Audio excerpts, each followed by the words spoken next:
Once upon a time, there was a girl named Emma Reed's Crime. Who, me? Yes, you. And this Emma Reed's Crime character said that she wouldn't be caught dead reading the ACOTAR series. To be fair, I did say that. However, since making that statement, she has had a change of heart.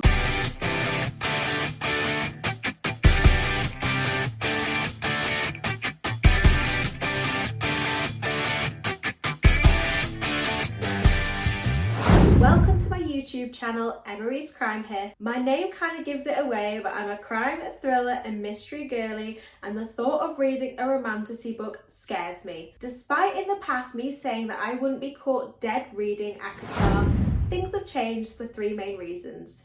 First of all, FOMO. Second of all, I read The House in the Cerulean Sea, which is a cozy fantasy, and I was so shocked by how much I loved it, and it's made me a bit more open to try the fantasy genre.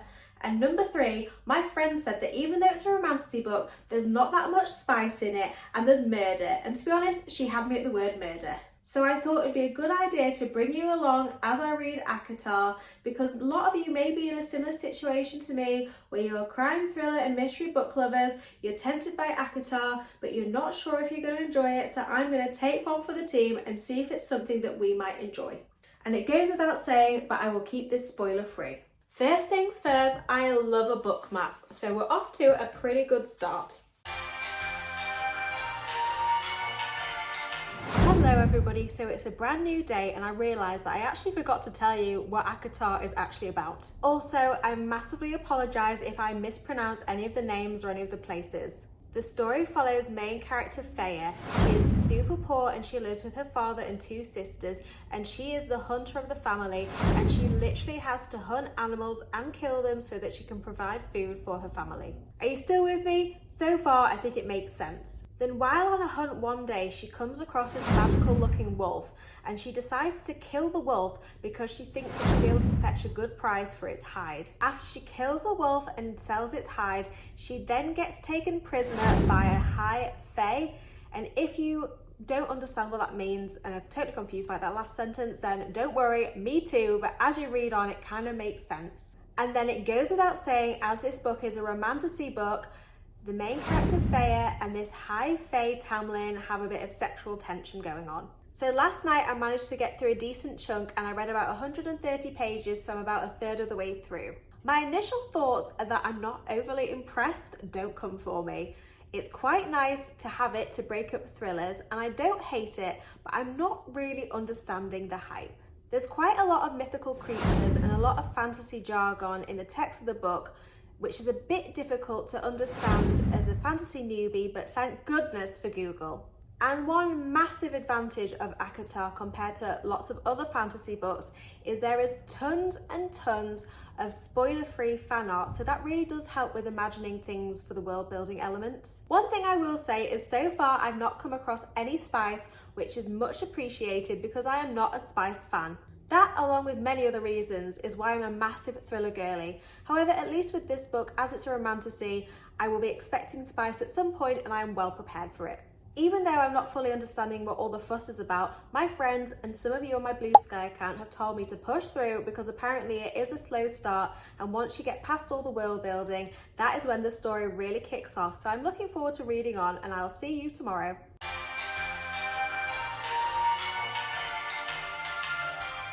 Oh no, I've got onto a spicy scene.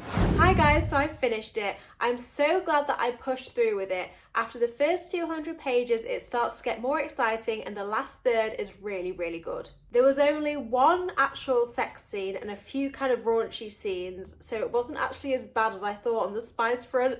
I'm kind of blushing just thinking about it, but I ended up giving it 3.5 stars out of 5. My husband has commented on how I'm pulling really strange faces when I'm reading it, but I'm just taking it all in and trying to concentrate really hard. If I could describe this book in one sentence, I would say it's Beauty and the Beast meets Twilight with a sprinkling of Hunger Games thrown in towards the end.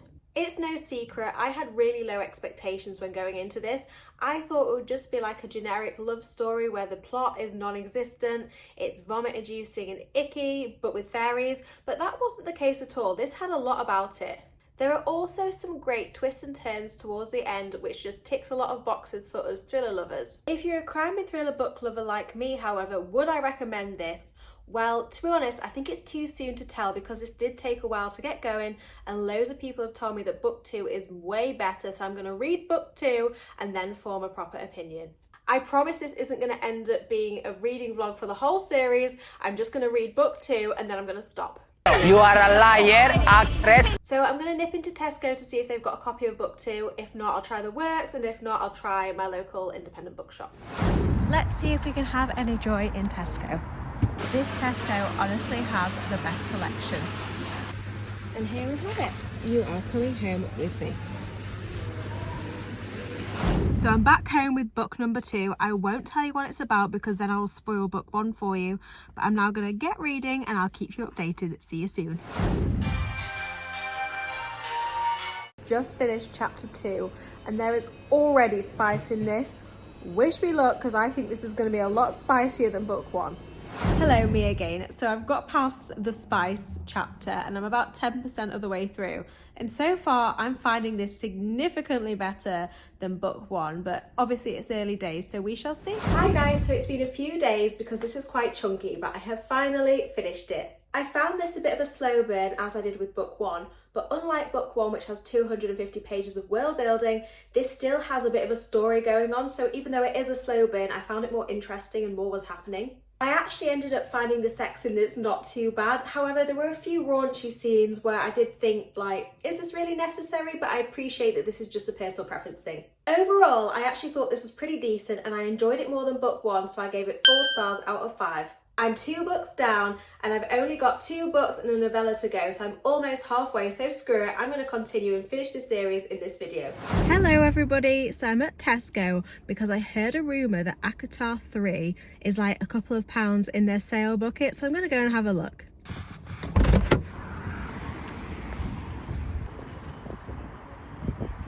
So here are all the books. I can't see any sign of any books being on sale. And they still only have book 1 and 2 on the shelf, but I'll have a nosy and see if I can find any sale books anywhere else. So that was a bit of a wasted trip. I had no joy in there whatsoever, but I do know that they're only a £5 on Amazon, so I'm just going to go and order it and I'm sure it'll arrive tomorrow. Hello everyone. So I read a couple of thrillers before diving into book 3, and so far I'm about 1/3 of the way through. So far, I'm finding that the more and more I read the series, the more and more I enjoy them, despite the fact that they get chunkier and chunkier. There's a bit of war going on with the story, which isn't usually my cup of tea, but for some reason, it's just not bothering me in this story whatsoever. I feel like I'm getting to really connect and really know all the characters in this book, and it makes such a nice change from thrillers. You just never get that. Even when it comes to crime thriller series such as the Rosolian Isles series, where there's like 13 books in that series, I've read all of them and yet I do not connect to those characters like I do in this. What I will say is that my main qualm with this series is that in book 1, Feyre's 19, so now we're in book 3, she must be 2021. I'm in my 30s and she acts way more mature than I do, but I do appreciate that I'm just picking at split ends here. Anyway, back to some reading. So I finished A Court of Wings and Ruin at last. When I last spoke to you, this book was feeling like it was going to be a 4.5 star book. However, I've dropped it to a 4. I still really enjoyed it, but initially I was enjoying it more than book 2, but now I feel that they're kind of even. I felt like the war towards the end did drag on a little bit and it could have been a bit shorter. And I'm also starting to pick up a little bit that Sarah J. Maas needs to work on her vocabulary a little bit. The characters in this purr at each other on every other page and it's just a bit repetitive. What I will say is I've been reading these in between thrillers and it's making me fall back in love with thrillers again. The reason I started reading the ACOTAR series was that I needed a palate cleanser and this is doing the job perfectly. By reading back-to-back thrillers, I was starting to feel that they were just getting a bit repetitive and a little samey, but by having breaks with the ACOTAR series, it's making me appreciate thrillers so much more. I'm going on holiday on Friday and it's going to be a really early morning start, so everyone tells me that A Court of Frost and Starlight is super easy, so this is going to be my plain read, and when I get to Parma, I will let you know what I think. See you in Parma.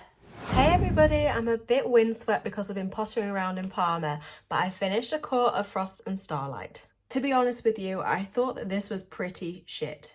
Nothing really happens, it's a bit clunky. We do get to hear from loads of the characters' perspectives, which was a nice idea, but they all just read like the same characters, so it just wasn't done very well, in my opinion. From my understanding, ACOTAR originally was meant to be a trilogy, and I think because it was so popular, the author decided to carry on the series. So this is basically a Christmas special following the first 3 books. 2.5 stars from me. I thought it was a bit pointless and boring as hell. 1 book left, and I hear that that's the best, so I am really excited to get started on that one. See you soon. Bye. Hello everybody, so I've been back from Parma now for a few days. I've read a couple of thriller books and now I've made a start on A Court of Silver Flames. I'm just over 10% of the way through. I was initially a little worried after that absolute disaster of a novella, but so far so good. I'm enjoying it. It's kind of giving me book 2 vibes. The book is about 750 pages long, so I'm going to check in with you in a few days once I'm about halfway through. Before I go, I just wanted to really quickly show you this. So my good friend Ashley very kindly book fairied me Throne of Glass, which is obviously book 1 in the Throne of Glass series by Sarah J. Maas. It is safe to say that Emma Ree's crime is well and truly in her romantasy era. From what my friends have told me, they have said that they think that this series will be more my cup of tea. There's assassins and there's strong female characters, so I am really excited to start this series. So I'm probably going to do a separate vlog, but there are 8 books in this series, so I think I'm going to need a little break before delving in. Anyway, I'll see you in a few days. Hello everybody, so it's a new day and I am 2/3 of the way through A Court of Silver Flames. I was kind of hoping I might be done by now, but I've just bought a house. I've been super busy getting all my ducks in order, all my paperwork ready for buying this house. So there's a lot more spice in this compared to the other books. So yeah, so that's a thing. But I am still enjoying it. It is still a great palate cleanser to break up my thrillers. There's still some purring going on, but less purring. So that's a bonus, I suppose. And this book focuses more on other characters, so it's nice to get to know those characters better. I'm going off on a bit of a tangent here, but have you seen that ACOTAR have got these new covers out? I think the black is really smart and uniform. However, maybe this is an unpopular opinion, but I prefer the brightly coloured covers. As I'm a thriller girly, most book covers I have are in blacks, dark blues, they're kind of dreary, so I love these bright colours of sort of bringing some colour and life into my bookshelf. I'm going to go ahead and get on finishing this book, then I finish the series, and then I can come back to you with my final thoughts on all the books, and also if I would recommend this series for fellow thriller book lovers. Also, not to brag or anything, but it's a 750 page long book, and so far I've managed to not crack the spine. It's perfect so far. Watch me now go and crack it as I finish off reading these pages. That would serve me right after bragging to you guys too soon. See you in a few days.